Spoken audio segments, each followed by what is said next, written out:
So friends, आज हम एक ऐसे ट्रेडिंग कंसेप्ट के बारे में जानने वाले हैं जिसे अगर आपने सीख लिया तो आपकी ट्रेडिंग स्टाइल हमेशा हमेशा के लिए बदल जाएगी। टेक्निकल एनालिसिस के जन्मदाता चार्ल्स डा ने ईयर 1900 में एक थ्योरी दिया था जिसका नाम भी डा थ्योरी ही रखा था, जिसमें लोग एक्चुअली मार्केट में प्रिडिक्ट कर सकते थे कि आगे क्या होने वाला है। यह स्ट्रेटजी इसी थ्योरी से ड्राइव हुई जिसमें मल्टी टाइम फ्रेम एनालिसिस कहा जाता है।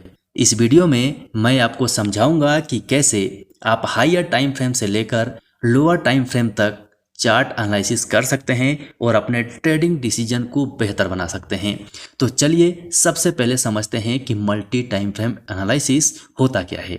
यह एनालिसिस एक तरीका है जिसमें आप पहले हायर टाइम फ्रेम का एनालिसिस करते हैं और फिर धीरे धीरे लोअर टाइम फ्रेम तक आते हैं। इस प्रोसेस में आपको 3 महत्वपूर्ण टाइम फ्रेम की ज़रूरत होती है। पहला टाइम फ्रेम आपको डायरेक्शन दिखाता है, मतलब डायरेक्शनल टाइम फ्रेम कह सकते हैं, जिसका उपयोग हम मार्केट की दिशा को समझने के लिए करते हैं। यानी कि आप देखते हैं कि प्राइस ऊपर जा रहा है या नीचे जा रहा है या साइडवेज मूव कर रहा है। यही तीनों चीज़ हर एक ट्रेडर को परेशान करती है। अगर हम ये ट्रेंड पकड़ लेते हैं तो हमें ट्रेड लेने में बहुत आसानी होती है। ऐसा करने से आपको ओवरऑल ट्रेड का आइडिया मिल जाता है। दूसरा time frame behaviour time frame होता है, जो प्राइस के बिहेवियर के बारे में डिटेल में बताता है। यानी कि प्राइस का मोमेंटम कैसा है, मार्केट स्ट्रक्चर ब्रेक हो रहा है या नहीं, वीक रिजेक्शन या डोजी जैसे कैंडल स्टिक दिख रहे हैं या नहीं, मार्केट रिट्रेस कर रहा है या नहीं। तीसरा और आखिरी time frame entry time frame कहते हैं, जिसमें आप एक्चुअल ट्रेड एंटर करते हैं। अगर आप प्राइस डाउन ट्रेंड में है तो आप सेल के लिए देखेंगे और अगर अप ट्रेंड में है तो आप बाय करने के लिए देखेंगे। यह जो टाइम फ्रेम आप इस्तेमाल करेंगे वो आपके लिए ट्रेडिंग स्टाइल पर निर्भर करते हैं। मान लीजिए मैं इंट्राडे और स्विंग ट्रेडिंग का मिक्स उपयोग करता हूं, तो मैं 4 घंटे का टाइम फ्रेम डायरेक्शन के लिए और 1 घंटे का टाइम फ्रेम बिहेवियर के लिए और 15 मिनट का टाइम फ्रेम एंट्री के लिए उपयोग करता हूं। लेकिन अगर आप स्कैल्पर हैं तो आपके लिए ये टाइम फ्रेम अलग होंगे। आप 1 घंटे को डायरेक्शनल के लिए लेंगे, 15 मिनट के टाइम फ्रेम को बिहेवियर के लिए लेंगे और 5 मिनट के टाइम फ्रेम को एंट्री के लिए इस्तेमाल करेंगे। इसीलिए टाइम फ्रेम पूरी तरह से आपके ट्रेडिंग स्टाइल पर निर्भर करता है। तो चलिए मल्टी टाइम फ्रेम एनालिसिस को शुरू करते हैं, लेकिन इससे पहले आपसे रिक्वेस्ट है कि वीडियो को लाइक कर दीजिए और चैनल पर नए आए हैं तो चैनल को सब्सक्राइब करके बेल आइकन ऑन जरूर कर लीजिएगा। तो चलिए हम सबसे पहले 4 घंटे का टाइम फ्रेम को चुनेंगे ताकि हमें पता चल सके कि मार्केट इस समय किस दिशा में है। 4 घंटे का टाइम फ्रेम चुनने का सबसे बड़ा कारण यह है कि हमें मार्केट का पूरा स्ट्रक्चर पता चल जाए कि अभी मार्केट किस दिशा में है। अगर हम 15 मिनट का चार्ट इस्तेमाल करते हैं तो हमें स्पष्ट दिशा का पता नहीं चलता है, क्योंकि प्राइस ऊपर नीचे चल रही होती है। इसीलिए दिशा को समझने के लिए हमेशा बड़े टाइम फ्रेम पर जाना बेहतर रहता है। इसीलिए हमने 4 घंटे का टाइम फ्रेम यूज किया है। आप में से ज्यादातर लोग इस चार्ट को देखकर कंफ्यूज हो सकते हैं कि यहाँ प्राइस क्या कर रही है और हमें कैसे ट्रेड लेना चाहिए, बाय करना चाहिए या सेल करना चाहिए, या फिर अभी ट्रेड नहीं करना चाहिए। ये चार्ट हमें पूरी तरह कंफ्यूज कर देता है। लेकिन चार्ट को देखने का यह बिल्कुल गलत तरीका है, क्योंकि हम एक इंट्राडे या स्विंग ट्रेडर हैं। हमें बहुत पुराने चार्ट को नहीं देखना चाहिए। हमें यह ऑब्जर्व करना है कि हाल में समय में मार्केट की प्राइस कैसे बिहेव कर रही है। अगर हम ऐसा करने लगे तो हमारे चार्ट पर बहुत सारे सपोर्ट और असिस्टेंस लाइन बन जाएंगी, जिससे आपका चार्ट बहुत जटिल हो जाएगा और आप ट्रेडिंग डिसीजन नहीं ले पाएंगे। सोचिए, अगर आपके चार्ट पर इतनी सारी लाइनें हों तो आप कैसे समझेंगे कि इस समय प्राइस क्या कर रही है।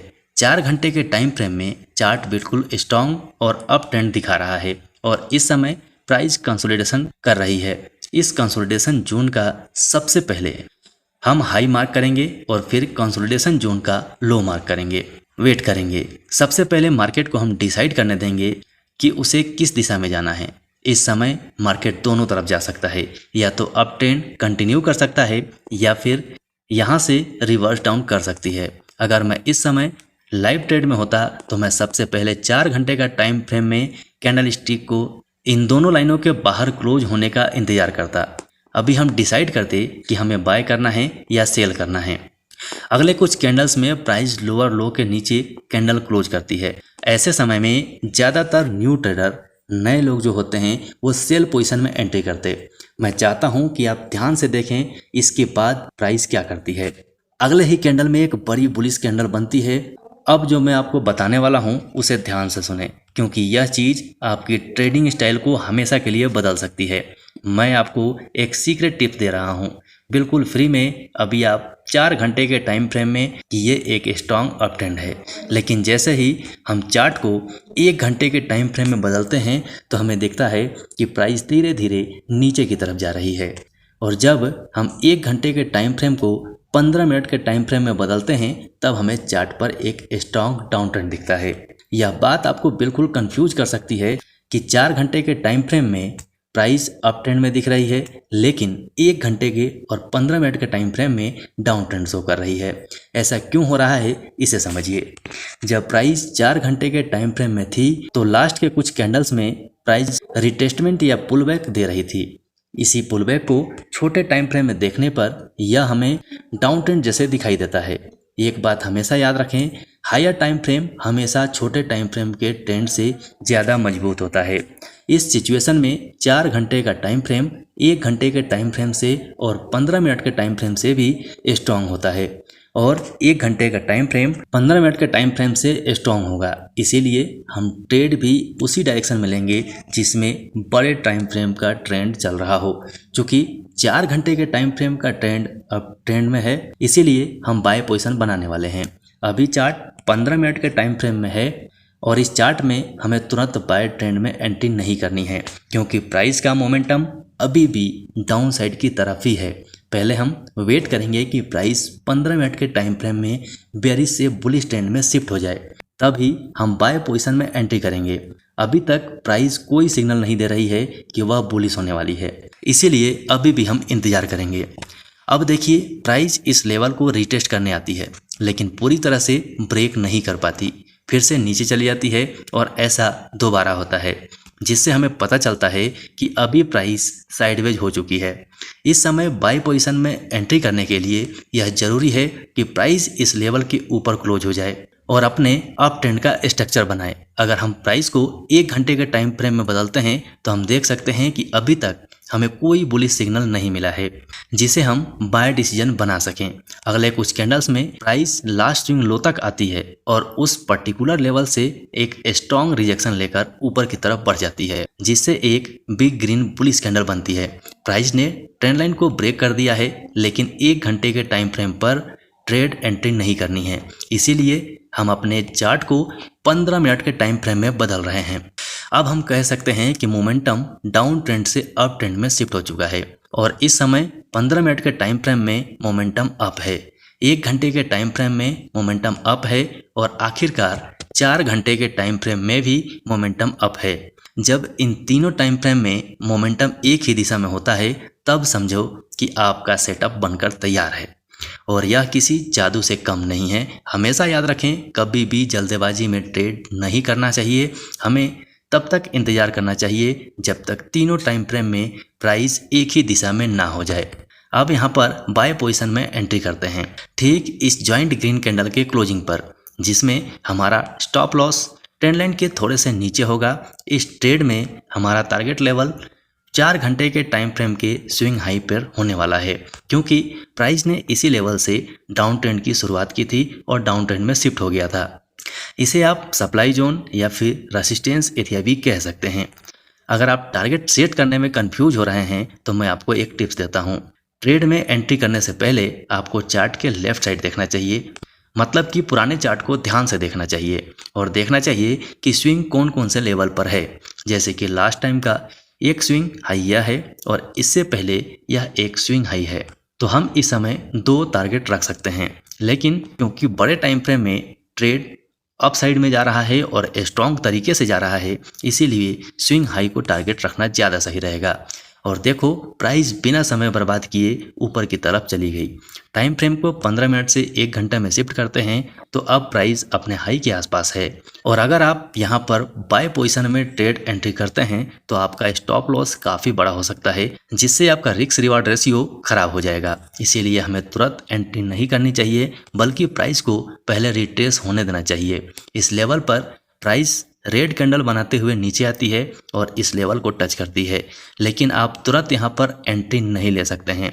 अगर आप यहाँ एंट्री लेते हैं तो आप बस अनुमान लगा रहे हैं कि प्राइस ऊपर जाएगा, लेकिन प्राइस बहुत अनिश्चित होता है। चाहे कितने भी महत्वपूर्ण लेवल क्यों ना हो, वो कभी भी उसे ब्रेक कर सकती है या फिर उस लेवल को रिस्पेक्ट ना करे, ऐसा हो सकता है। इसीलिए हम इंतज़ार करते हैं कि मार्केट पहले कंफर्म हो जाए कि वह किस दिशा में जाने वाली है, उसके बाद ही हम ट्रेड में एंट्री करेंगे। अगर आप अपनी इच्छा के अनुसार ट्रेड करेंगे तो यह एक खतरनाक तरीका हो सकता है। कभी भी मार्केट में सरवाइव नहीं कर सकते हैं, चाहे आपके पास कितना भी कैपिटल क्यों ना हो। अधिकतम 1 सप्ताह लगेगा और आपका सारा कैपिटल डूब जाएगा। इसीलिए हमेशा कंफर्मेशन का वेट करना चाहिए। अब प्राइस को 15 मिनट के टाइम फ्रेम पर शिफ्ट करते हैं। अब आप देख रहे हैं कि प्राइस अभी भी डाउन ट्रेंड में है, तो हमें कुछ नहीं करना चाहिए जब तक हमें इस लेवल के ऊपर एक स्ट्रॉन्ग ग्रीन कैंडल के साथ प्राइस क्लोज नहीं कर जाती, तब तक इंतज़ार करना ज़रूरी है। हम यहाँ सप्लाई और डिमांड जोन कैसे ड्रॉ करते हैं इस पर चर्चा नहीं कर रहे हैं, क्योंकि इस टॉपिक पर पहले ही हमने डिटेल वीडियो बना रखा है।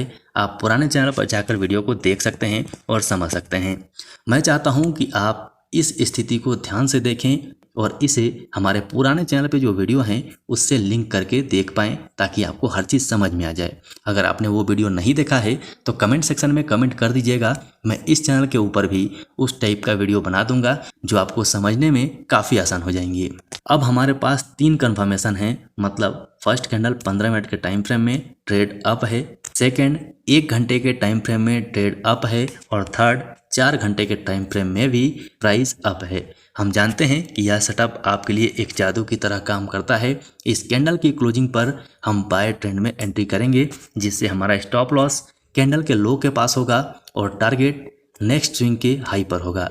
अगर हम बड़े टाइम फ्रेम पर देखते हैं तो यह हमारा एक लेवल है जहां तक प्राइस जा सकती है। आप देख सकते हैं कि प्राइस वैसा ही करता है, धीरे धीरे मार्केट स्ट्रक्चर बनाते हुए ऊपर की तरफ लेवल को टच करती है, जिससे हमारा टारगेट हिट हो जाता है और हम प्रॉफिट बुक कर लेते हैं। यह ट्रेडिंग स्ट्रेटेजी मेरे हिसाब से मेरे लिए बहुत अच्छा काम करती है, क्योंकि मैं एक इंट्राडे के साथ साथ स्विंग ट्रेड भी करता हूं।